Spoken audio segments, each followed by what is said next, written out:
João, capítulo 3, verso 4. Como pode um homem nascer sendo velho? Pode, porventura, tornar a entrar no ventre de sua mãe e nascer?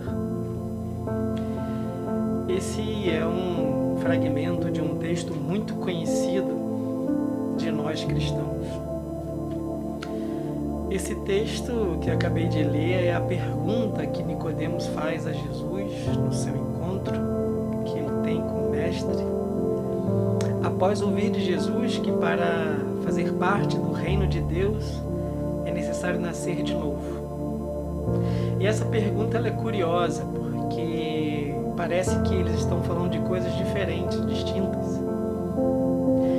No início da conversa, Nicodemos elogia Jesus, diz que ele é mestre, diz que ele faz sinais e só quem faz sinais como Jesus pode ser reconhecido como alguém da parte de Deus. E Jesus responde para ele: na verdade, eu te digo, Nicodemos, que aquele que não nascer de novo não pode ver o reino de Deus. Eu já ouvi muitas pessoas criticando a atitude de Nicodemos, julgando a sua, entre aspas, incredulidade, mas eu confesso que a sua atitude de ter procurado Jesus, de ter ido ao encontro de Jesus, mesmo que à noite, mesmo que não querendo se expor, porque era um príncipe dos judeus, era alguém importante entre os fariseus, diz o texto de João. Eu gosto da sua atitude porque ele não tinha vergonha de mostrar para Jesus que ele realmente não entendia daquilo que Jesus falava. Ele poderia continuar essa conversa citando os profetas, as escrituras que ele tão bem conhecia, por ser um príncipe dos judeus, por ser um fariseu, alguém que conhecia muito as escrituras, mas ele não age assim. Nicodemos revela toda a sua incapacidade de entender o reino de Deus, de saber quem exatamente, com quem ele conversava, de ainda não poder reconhecer em Jesus como Filho de Deus, o Messias. Ele não tinha vergonha disso. E a sua resposta, essa que acabamos de ler no verso 4, no capítulo 3, revela essa incapacidade de Nicodemos. Mestre, como pode alguém nascer de novo sendo velho? Tem como alguém sendo velho voltar ao ventre de sua mãe e nascer de novo? Essa conversa se estende e Jesus vai falar sobre as realidades do reino de Deus, ele vai falar sobre o Espírito Santo, vai falar sobre aqueles que são nascidos de Deus, que são como o vento, que ninguém sabe de onde vem, nem para onde vai. Você ouve a sua voz, mas você não sabe de onde ele vem. Jesus começa a tratar com ele de coisas profundas. E em determinado momento, Jesus diz: como que eu posso falar para você de coisas espirituais? Isso está revelado no verso 12. Eu já falei com vocês de coisas terrestres e não crestes. Como vocês vão crer se eu vos falar das celestiais? Muitas vezes nós agimos como Nicodemos, mas se tem uma atitude que deve ser copiada, é a sua humildade em reconhecer que ele não sabia de nada, embora fosse um príncipe, embora fosse alguém estudioso, estudado, que conhecia bem as escrituras. O livro de João ainda vai colocar Nicodemos em outras duas cenas.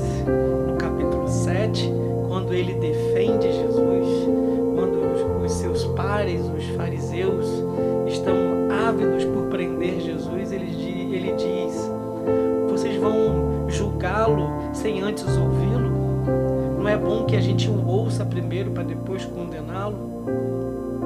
Nicodemos, certamente no seu encontro com Jesus, houve transformação. As coisas começaram a mudar na sua vida. Aquele encontro, no meio da noite, fez ele repensar muitas coisas que achava que sabia, achava que conhecia, achava que vivia, mas de fato não era nada daquilo. João ainda vai colocar Nicodemos na cena do sepultamento de Jesus. José de Arimateia roga a Pilatos que ele permita que ele o tire Jesus da cruz e o sepulte com as honras de um judeu. E nessa cena, do capítulo 19 de João, também está Nicodemos. E Nicodemos não vai com as mãos vazias. Nicodemos leva perfume para ungir Jesus. Isso era sinal de reverência, de respeito, de carinho e de cuidado. Certamente aquele primeiro encontro de Nicodemos com Jesus, narrado no capítulo 3, no qual Jesus fala uma das palavras mais significativas dos evangelhos, que é João 3,16. Ele diz para Nicodemos: aquele encontro mudou certamente a vida daquele homem. Eu creio que toda pessoa que se encontra com Jesus, seja lá de que forma for, seja lá em que circunstância for, há uma mudança, há uma transformação, porque é impossível estarmos diante de Deus e algo não acontecer com a nossa vida. A vida de Nicodemos, mesmo que não narrada nas suas minúcias, nos seus detalhes, houve mudança. Quando todos os discípulos fogem, mediante a crucificação e a condenação de Jesus, Nicodemos está lá, mediante o corpo de Jesus, e junto com José de Arimateia, o colocando em linho fino, e colocando perfume sobre o seu corpo, e o colocando num sepulcro que jamais havia sido utilizado, cumprindo assim mais uma parte das profecias sobre o Messias. Eu não sei você, mas se você já encontrou Jesus, certamente a sua vida foi mudada. E se você ainda não encontrou, eu quero convidar você. Marque um encontro com Jesus. Faça como Nicodemos.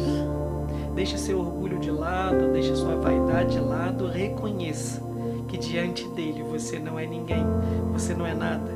Os seus títulos não valem nada, o seu conhecimento não vale nada, os seus diplomas não valem nada. É assim a nossa vida, é com humildade e reconhecendo que diante de Deus nós não somos ninguém e nós dependemos dele. E descobrimos também que ao longo de nossa caminhada, que Deus é aquele que supre todas as nossas necessidades e que o mínimo que podemos fazer é devotar a nossa vida, é ter gratidão a Ele por tudo que Ele fez por nós. Nicodemos conhecia as profecias, Nicodemos conhecia o que Isaías falou sobre o Messias que viria, tudo aquilo ele conhecia na ponta da língua. Mas foi no encontro com Jesus que a sua vida começou a mudar. O meu desejo e a minha oração é que você seja como Nicodemos, que diante de Deus você reconheça a sua grandeza, que diante de Jesus você reconheça que Ele é o Messias de Deus, aquele que veio nos salvar, e que a nossa vida deve ser pautada em servi-lo, em devotar toda a nossa gratidão, o nosso coração, as nossas forças, os nossos dons, tudo aquilo que Ele mesmo nos deu. Que Deus te abençoe e te dê uma ótima semana.